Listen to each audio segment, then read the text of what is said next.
Yeah, sure, come out into the spaceship, have a couple of laughs.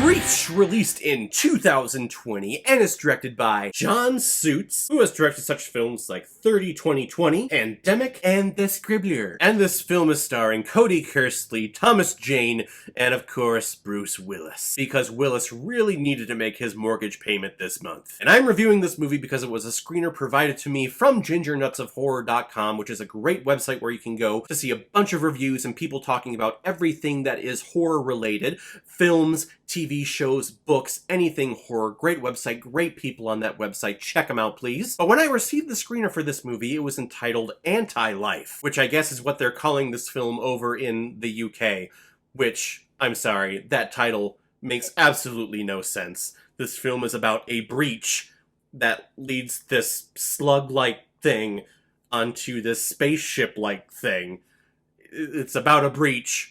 This movie is called Breach. What is anti-life about it? A generic spaceship is traveling interdimensionally to a generic other planet called New Earth because of a deadly generic disease that has unleashed itself on the generic original Earth. So now all of these generic characters are in cryostasis while the generic crew is alive on the ship maintaining all of the maintenance. But then from out of nowhere, a generic space slug generically inhabits all of the crew members of the ship and generically want to take it over to generically crash land it on the generic New Earth planet generically. If there is one word that I could use to describe this film, it is generic, generic, generic. It's a generic space movie with generic lead characters and a generic villain that causes conflict generically between everyone.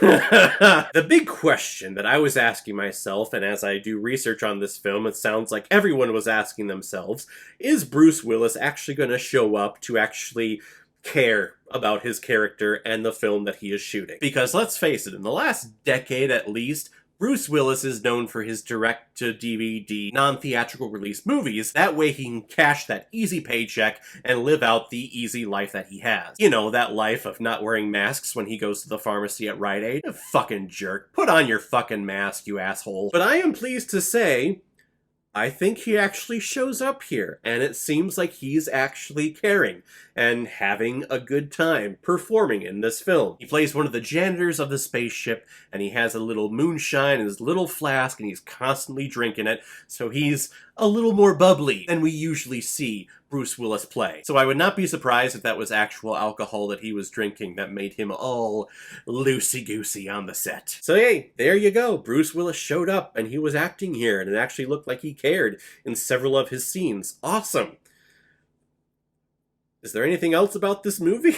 Answer, no, there is not. This film is the afterbirth of any other sci-fi thriller that you have seen in the last 40, 50 years. Sci-fi thrillers that deal with problems of a spaceship in space, or aliens that are inhabiting the spaceship, aliens that are hunting you, anything sci-fi related. This is just the afterbirth of all of those combined. And they're not even hiding it too. Bruce Willis has a line in here where he's looking at the big giant slug monster-like thing, and he actually says the Predator line. You are one ugly motherfucker. You are one ugly motherfucker. Don't even try to fucking hide it. It was a little jarring in the first 5 minutes when you're seeing all these people try to get on the spaceship so that they can go to this new Earth where they can colonize and start a life anew, because there is like a deadly virus on this Earth, on this old Earth, that is going to wipe out the entire human race in a couple of years. Seeing that, hearing that, I just think of what happened last year and what's happening on right now, and I go, oh my god, we're actually kind of living that. That's very timely of you, movie, to do. But then you quickly get past that and you realize, like, oh no, this is just your generic space thriller. That's nothing special, and these characters, there's nothing special about them for me to give a damn about any of them. Thomas Jane plays the Admiral on the ship who goes into cryostasis, so we only see him for like 5 minutes in this entire movie. He doesn't play your stereotypical Admiral in like any Navy film. He's dressed like he's the original Mad Max in the original Mad Max movie, leather jackets and aviators. I mean, it's Thomas Jane. He's a badass, and whenever he's on screen, it's like, yeah, you're cool, and I love seeing you here, but again, you're only here for 5 minutes. Instead, we have to deal with this Cody Kearsley guy, who is just your generic lead actor who's not charismatic or you give a shit about at all. Just completely boring. That's this movie.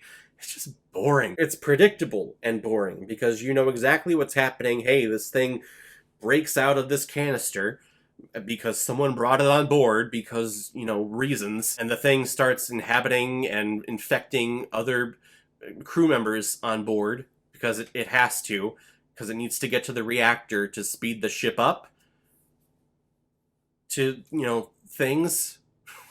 I'm almost certain that the script of this film was just an outline. It was just bullet points. There wasn't actual lines or dialogue that was written down. Because I would like to assume that if there was, they would realize just stupid plot holes and stupid plot holes in the plot storytelling device that they have just of what's going on. Like our lead actor figures out that, oh hey, this acidy stuff that I use to clean the ship kills the slugs.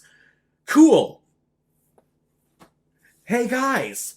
He figures it out, he has it in his fucking hand, and then puts it back on the shelf and runs to tell the surviving crew, hey, I know what kills the thing! And they're like, okay, where is it? And by this time, all of the zombie people have taken over that part of the ship, and I believe the character actually goes, oh god, it's back there! Ah! You stupid motherfucker, you are in this stupid fucking movie.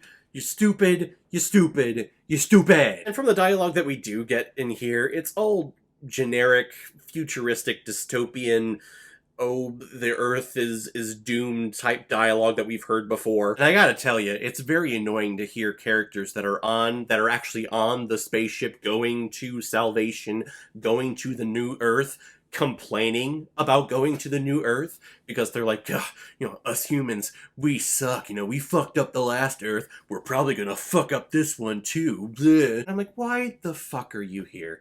Seriously. If you have that much of a shitty attitude on the human race, just stay behind and die with the rest of the shitty humans that you claim to be a part of. While the rest of us that actually have an optimistic look on ourselves and have hope of starting anew, we'll stay on the ship and we'll actually give that a shot. We don't need the negative Nancys here. I never understood that. And it's not just this movie. There are several other like sci-fi thrillers, spaceship movies like this. It has the exact same dialogue. Humans suck. We shouldn't be allowed to live, but I'm on the ship that's going to allow me to live at least, and a select few humans to live at least. It's hypocritical bullshit. Is there anything special about this movie?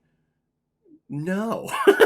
I can't think of a single thing other than being surprised that Bruce Willis is actually appearing to care in this movie, which that shouldn't be a compliment to say, hey, this actor who's getting paid to act looks like he's caring in this film. It'd be like a surgeon showing up to a surgery and actually like putting his glasses on and actually looking at the incision.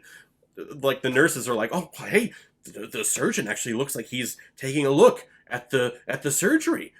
Mission accomplished. You're an actor. You're paid to act. You should at least look like you're having a good time in everything that you're doing. Sorry. I've worked with actors that have had that attitude, and I'm not the director, so I can't walk up to him and slap him across the face and say, hey, fix your fucking attitude. That's the director's job, but gosh darn it, I wanted to. The acting is generic. This story is generic. The visual effects here are generic. We have this generic-looking Ark-like spaceship that's traveling at the speed of light, but whenever you go into like another room or an escape pod, it just looks like they're in like a conference room that was converted into the set of this so-called escape pod. The set design here is very boxy, and it's very obvious that these are just blank rooms converted in with like piping and just a paint job, and oh hey, it's an escape pod now. My favorite part, and it's a little spoiler, but I'm sorry, you're not going to see this film, and if you do, you're not seeing it because you want to be surprised.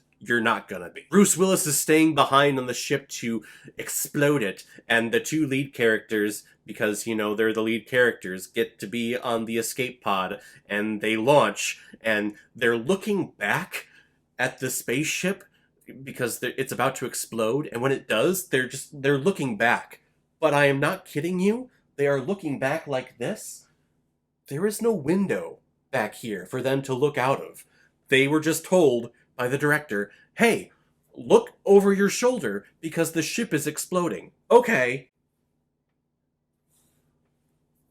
Wow, a lot of movies back there. And I don't know if the director or if the editors even realized that that's what happened and that's what is happening on screen, but I did, and it was fucking hilarious. No, Bruce Willis, don't kill yourself. Well, hey, a poster of Rocky. This film was generic. It's nothing special. You're gonna forget about it like 20 minutes after you see it, other than the stupidity that you see on screen. I'm gonna give Breach, or what they call in the UK, Anti-Life, 1 out of 5 Blu-rays. What? No! Alright guys, now comes my favorite part of my videos where I randomly select which movie I'm gonna be watching next, so let's take a look. Fast Times at Ridgemont High. This is a teenage comedy, right, that Sean Penn, I know, is on the cover. I have never seen this film, but I know a ton of people, especially of my age group and probably older than me, that grew up with this film and remember a lot of specific scenes from the movie. In particular, there's an actress in here that gets out of the pool with her swimsuit and then takes it off. I've never actually seen that scene, or, I mean, I've never seen this movie. I have no idea what it's about, other than I'm sure it's about, like, 30-year-olds playing, like, 16-year-olds at high school. I have a sense it's gonna be, you know, like Porky's or American Pie or something like that, but whatever it is, we'll check it out next time. If any of you have recommendations of films that you want me to review on here, you can leave a recommendation below this video, or go to my Facebook page, my Instagram, or my Twitter, leave your recommendation there, and if I have access to it, I will watch, review it, and give you a shout on the channel. And if you want me to do your recommendation as quickly as I possibly can and bypass the whole random generator that I have here, you can make a PayPal donation on the main page of my YouTube channel. Any size donation will do, just attach your movie with the donation, and if I have access to it, I will watch it and publish my review of it as quickly as I possibly can. So guys, have you seen Breach? What did you think about it? Was I too hard on it, or should I have been harder?